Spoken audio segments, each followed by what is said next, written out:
Giving birth can be both painful and stressful, and one mother-in-law isn't helping. In fact, she's stirring up some serious delivery room drama.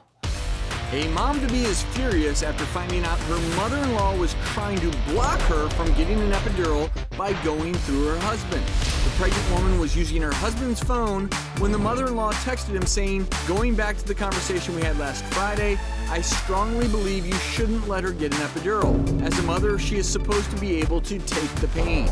The mother-in-law also pointed out the couple's first child's behavioral issues and said that it's due to the epidural and the long-term mental effects those drugs have.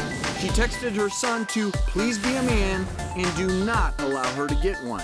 In a post that's since been taken down, the daughter-in-law turned to Reddit looking for advice on how to handle this sticky situation. Wow is right. That is some family drama. Man. Way too much drama. Well, and, Yes. and the daughter-in-law posted that the mother-in-law had epidurals with all 5 of her kids. That's so... It sounds a bit hypocritical to me. It's incredibly hypocritical, especially because the process of childbirth is stressful enough. Now you add this layer of family drama and everybody's opinion and everybody's weighing in and telling you what to do.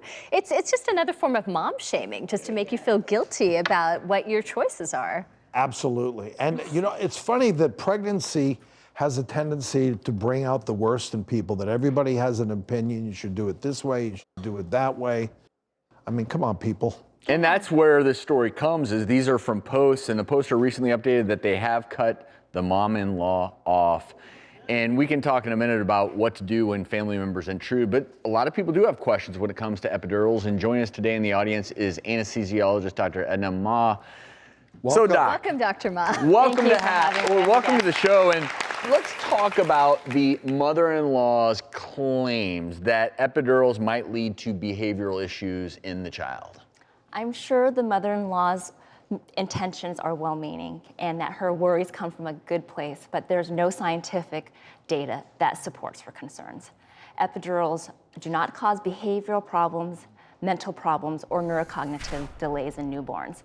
And in fact, there's a recent randomized clinical trial, which is our best scientific tool, that shows babies were able to bond with their mother, latch on, and successfully breastfeed when the mother had a labor epidural in place. And then that suffering, if you have protracted painful labor, I would imagine it's much harder for you to bond with the baby afterward, because then how are you going to nurse and how is the baby going to latch on if you're just totally spent and uncomfortable because you didn't have the epidural? Absolutely. So. Nowadays, what % of women do get epidurals in the US? Do you know that figure? In a most recent survey, over 70% of American women are choosing to have an epidural for their birthing experience.